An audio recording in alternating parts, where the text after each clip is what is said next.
Hi, everyone. Judge Andrew Napolitano here for Judging Freedom. Today is Thursday, August 31st, 2023. Scott Horton joins us now. Scott, always a pleasure, my dear friend. Thank you for joining us. I have some fascinating clips of an interview that my friend and former colleague Tucker Carlson recently did with Viktor Orban, the Prime Minister of Hungary, in which he makes some very strong statements with which I think you and I know and I'm confident our audience will agree. We'll hold them for just a minute because there's some other crazy quotations. Mitt Romney, I know you know this because it was on the website of, as absurd as it is, of AntiWar.com, recently called the proxy war in Ukraine, quote, the best national defense spending, close quote, the U.S. has ever done. Is this a typical argument or honestly held belief by the war party in Congress, which I will define, you'll probably agree with me, as about 95% of the Republicans and 95% of the Democrats?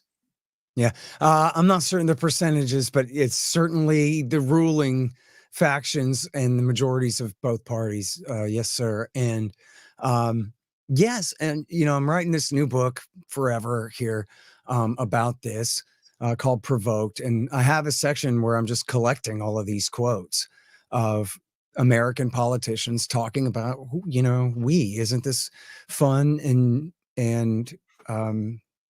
interesting and inexpensive. David Ignatius in the Washington Post, somewhat infamously, I think, at least in certain circles, wrote recently about how this war is just going great. We are costing the Russians so much money at so little cost to ourselves, and we are gaining so much for our interests. And then he literally used parentheses, except, of course, for the Ukrainians. Oh, yeah, being slaughtered, whose country's being destroyed, who just due to the fighting, not deliberate ethnic cleansing, but just due to the fighting, you have, the vast depopulation of the entire country with 7 million people have fled, something like that. That was actually as of 6 months ago, Judge. So, it's an absolute catastrophe for them. But you hear, as Tom Woods says, no matter who you vote for, you always get John McCain. And that's not just for president, but that's your congressman too. Well, Tom is right, certainly with respect to war. Yeah. No matter who you vote for. It could be Donald Trump, it could be Barack Obama, it could be Ronald Reagan. It's the same. It's the war party. And what that really stands for is not just the violence, but what a simpleton John McCain was. The guy didn't know anything. The guy just spouted platitudes and slogans and talking points, whatever he thought he was supposed to think and say. Famously, he went to Iraq and accused Iran of training Al-Qaeda fighters. Mm-hmm. And Joe Lieberman had to whisper in his ear, just say militants, John, because he didn't even know who was on whose side in Iraq War II, the war that he had mongered and caused. And it's the same thing here. You hear them, Judge. They go, well, we're killing Russians. We're sending Russians home in body bags. What they're denying, really a good, and everybody knows it. And that's all you need to know. What they're failing to recognize is the reality on the ground, which is that it's our military aid that has caused the slaughter of the Ukrainian soldiers, and they're getting slaughtered at a rate of 7-1. Senator Richard Blumenthal chiming in with Senator Mitt Romney. The U.S. is getting its money's worth in Ukraine because this is how twisted their logic is, Scott. And you may know this quote. Richard Blumenthal, Democrat of Connecticut. The U.S. is getting its money's worth in Ukraine because Americans aren't dying. I guess we're getting our money's worth because Russians and Ukrainians are dying. I was going to hold off on the Viktor Orban, but let me play this one because it's relevant to what we're talking about right now. How the Prime Minister of Hungary, who's right there, says it is certain Ukraine will lose. In the United States, the view is that Ukraine is winning this war. It doesn't sound like that's true. No, it's a lie. It's not just a misunderstanding. It's a lie. It's impossible. Everybody who's in politics and understand the logic, the figures, the data, no way. Why is it impossible? Because that way, the poor Ukrainians die every day. Yes. Hundreds and thousands, So my heart is with them. It's tragedy for Ukraine. But they will run out earlier from the soldiers, number of soldiers, than the Russians. What finally will count is boots on the ground. And the Russians are far stronger, far numerous, more numerous There's more than the of them. Ukrainians. Many more. So this strategy, what we are just supporting, is a bad engineering of the strategy. It's not a misunderstanding. It's a lie. Very, very profound, very strong words, and an accurate argument. Look, if the kill rate is 7-1, I hate talking about something like this, Scott, but let's get it over with. Let's pull the Band-Aid off. 7 Ukrainian soldiers killed for every 1 Russian. And if the Russian population is 2.5 times the Ukrainian population, how much longer can this last? Yeah. Well, I don't know exactly what the ratio is, Judge, but either way, I mean, it's just, and we've known this from the beginning, that Russia is a bigger, more populous country. And it's just as simple as that. There's only so many fighting age males in Ukraine, and there are far many more in Russia. So if it comes down to it, let's say that the Ukrainians really all of a sudden did great. Their summer offensive just completely started whooping the Russians all up and down the Donbass.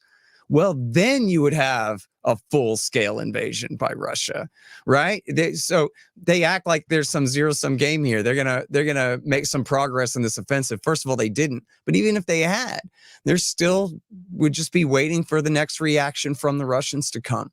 And so they should have stopped to deal. But back to these quotes of these politicians, Judge, where you hear that the quote. This is meat and potatoes for your book. Yeah, sure. Look, I mean, there's really, it's very simple. What Blumenthal is saying there, in other words, is that Russian soldiers, they have value. It matters to us to get them killed. American soldiers have value. We don't want to lose any of them. American tax dollars, they don't have value just because you work hard. That doesn't mean anything to a politician.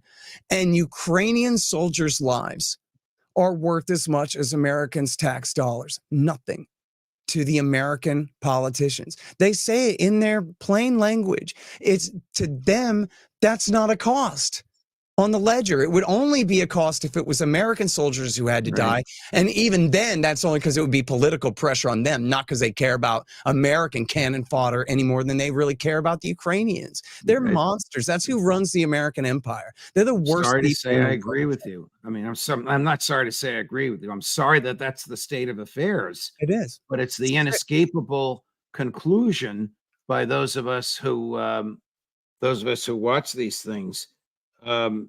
As we speak, the United States and not all, but many of its NATO allies are negotiating some sort of an agreement with Ukraine, which will go into the next presidency, whether it's Joe Biden's second term or fill in the blanks first term. So Joe Biden and Tony Blinken and Victoria Nuland are attempting to prevent future presidents from ending the war in Ukraine.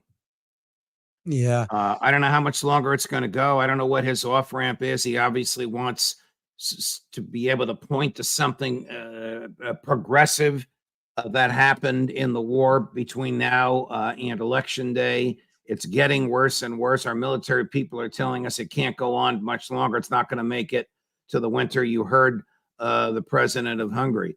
But does Joe Biden really think the American public wants this thing extended?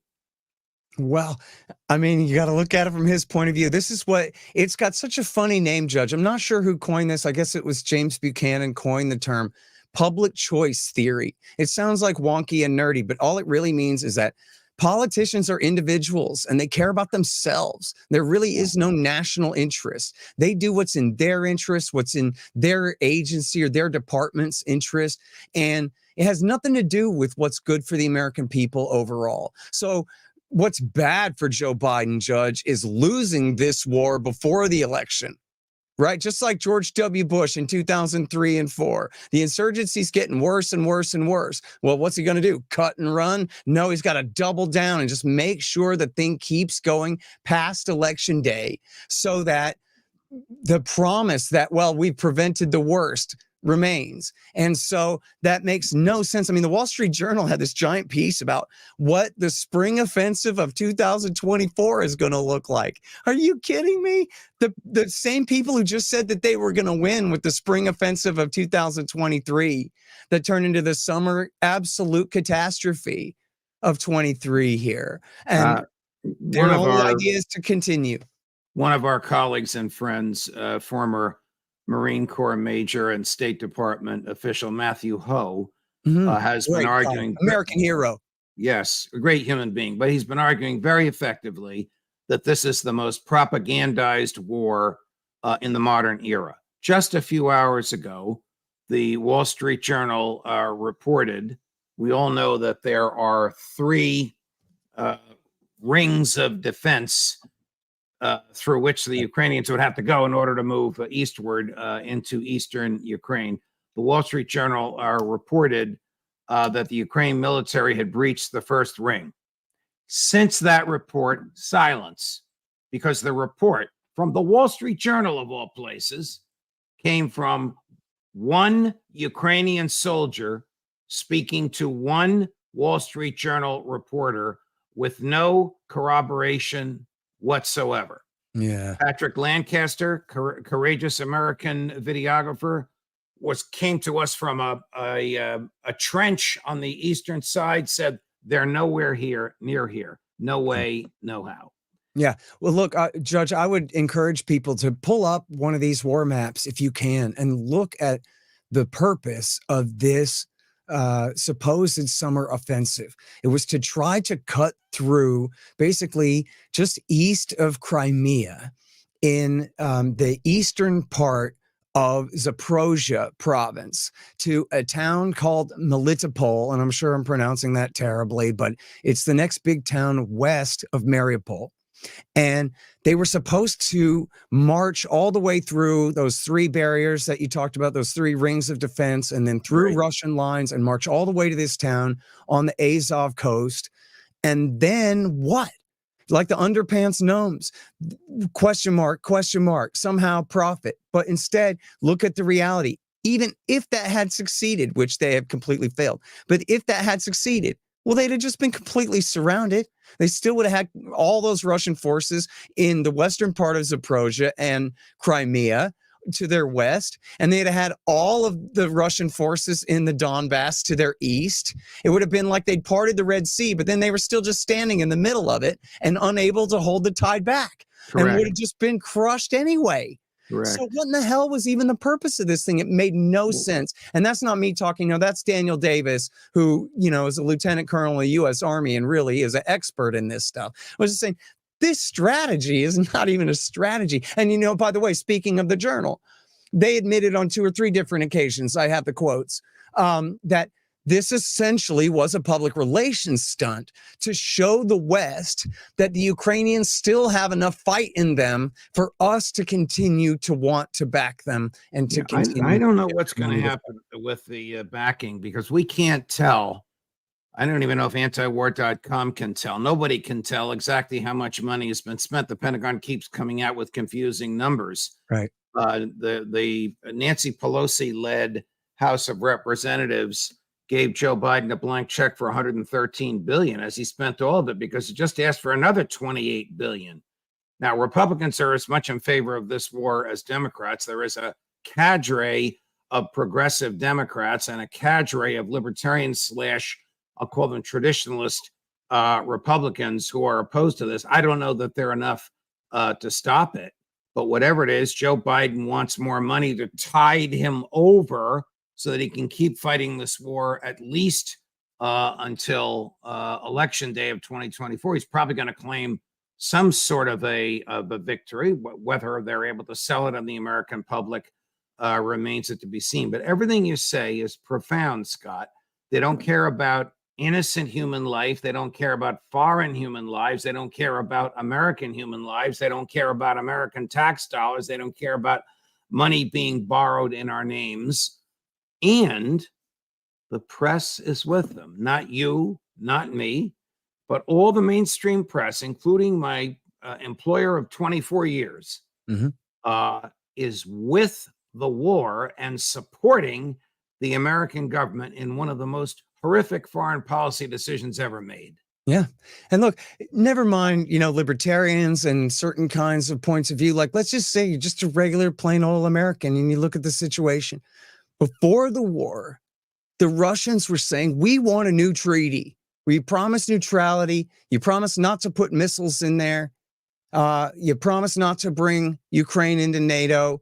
And you implement the Minsk II deal, which essentially means statehood, strong, federalism for the far east of the country.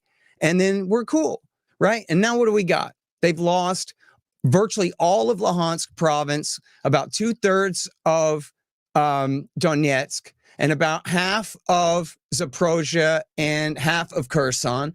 And at this rate, even though they won Kharkiv back, they might lose Kharkiv again. And they could even lose Odessa, which is an extremely important port city there on the southern coast. And we have even the war party in all the major papers saying, well, of course, at some point we have to negotiate. Maybe it should have been sooner. Maybe it'll be a little bit later after another year of this or another 2 years of this. But in other words, they concede. They concede by saying we have to talk. That means that Ukraine is going to have to give up major portions of the east of their country in order to have peace here. When we could have had peace and they could have kept all of that land. Correct. And as part of Ukraine without having this war at all. But then we couldn't have sent Russian soldiers home in body bags, which is the highest good. So then Zelensky is really caught between a rock and a hard place, almost literally. He can't call for a ceasefire or a stalemate because the right wing will consider him a traitor. He's never going to get back the real estate that they lost. They're never going to get anywhere near Crimea. I don't know how he gets out of this other than running to his villa in Egypt or his condo in Miami or his townhouse in Paris. Yeah. Hey, look, that's such an important point, Judge. I'm so glad that you brought that up. This has occurred, and anyone can look this up. Of course, I'll have all the footnotes for you in the book. But this happened to the previous president, Poroshenko, and it happened to Zelensky as well. Time and again, the neo-Nazis say that if the president tries to make peace, we'll kill him. Correct. And Judge, when I say correct, I mean that's what they say. I'm not saying correct. Right. That's what they should do. That's right. And look, even Radio Free Europe, Radio Liberty, which is American, European, American government propaganda station, even the New York Times and the Washington Post and the Wall Street Journal admit these are credible threats. This is not like when some crank in Alabama says he wants to hurt Joe Biden and let's say he really meant it. The Secret Service would just wrap him up. He wouldn't get anywhere near Joe Biden, and nobody thinks he would, right? But in this case, even the New York Times says, hey, the president really has to take this into account when these Nazis threaten to hang him from a lamppost because they overthrew the government before and they can do it again. I want you to listen to Viktor Orban on the difference between American culture and Russian culture. Is it freedom or is it security and national integrity? To understand the Russians, it's a difficult thing. So when we speak about politics, I mean Westerners, what is the focus point of our conversation? The focus point is freedom. How to provide more and more freedom to the people. When you speak on politics in Russia, this is not the number one issue. The number one issue, how to keep together the country. That's generate a different kind of culture and understanding of politics. That's create a kind of military approach, always on security, safety, buffer zone, geopolitical approaches. But we have to understand that we cannot beat them as we do just now. It's impossible. They will not kill their leader. They will never give it up. They will keep together the country and they will defend it. We finance more, they will invest more. If we send more technical equipment, they will produce more. So don't misunderstand the Russians. So they're not going to get sick of Putin and throw him out? Come on, it's a joke. Tell that to Victoria Nuland, who wants to use, and when I say Victoria Nuland, I mean her mindset. Tony Blinken, Joe Biden, if he's thinking about this, Jake Sullivan, Lloyd Austin. want to use Ukraine as a battering ram with which to drive President Putin out of office. Right. The best analysis I ever heard was the one that Prime Minister Orban just gave to Tucker Carlson. Right. Absolutely. Well, if you go back in history, the Russians have been invaded by way of Ukraine 3 major times in recent history: Napoleonic France, and then the Germans twice in World War I and World War II. That was their route to invade Russia. If you look at Moscow on the map, Judge, there's no river, there's no mountains, there's no hills, there's nothing but plains all the way to Moscow. And they have no natural kind of boundaries. They have a necessary paranoia, the way he describes there. And look at our situation. We got Mexico and Canada, neither of whom even have a war plan for attacking us ever, right? We got plans for them. They could never even conceive of threatening our country. We've got, the oceans on either side and the world's greatest navy, etc. No one threatens us. Russia is constantly threatened. And ever since the 1990s, the beginning of the 1990s, the end of the last Cold War, the Americans have recognized just how well obsessed with security the Russians are, and how seriously they take it, and how paranoid, if you want to call it that, they are about American intentions. And yet the Americans continue to expand their military alliance into Russia's neighborhood anyway. And they say repeatedly, I got all the quotes, they say it over and over again, Madeleine Albright and William Perry, and under George W. Bush and under Barack Obama too, they say, what are they going to do about it? Come on, we're the superpower. They're not a superpower anymore. They're a bunch of chumps. There's, McCain said, a gas station with some nuclear weapons. So we can push them around, just like they thought they could just push around Ho Chi Minh. What's he going to do? We can do whatever we want. And yet then they find out that no, actually there are red lines. They can only push these things so far. We'll end it on that. It's about as articulate a grasp on modern American imperialism as I've heard. Scott, it's always a pleasure. Thank you very much for joining us. Have a great Labor Day weekend. When is that book coming out, by the way? Oh, I really hope by the end of the year, the beginning of next year, Judge. How many pages have you written? It's 955 pages. I know. You got to edit it down, man. It's a doorstop. I love I would way rather show you than tell you. So I have these massive block quotes that's going to be my first priority, is cutting all that down. All the best to you. Thank you very much. Thank you, sir. Appreciate it. Of course. Well, if you like what you saw, and I suspect you did, like, subscribe, tell a friend, tell a coworker, tell people at cocktail parties or barbecues or cookouts. We call them cookouts here in New Jersey on the holiday weekend. We're just approaching 193,000. Our goal is still 200,000 subscriptions to Judging Freedom YouTube by Monday, by Labor Day. Friday afternoon, we have our roundtable. This is the highlight of the week for us. Larry Johnson, Ray McGovern, and yours truly. What did we learn since last Friday's roundtable? That's what we'll be discussing. And if your friends say, what is this Judging Freedom about? I thought Judge Napolitano was a legal scholar. It's about preserving your liberty.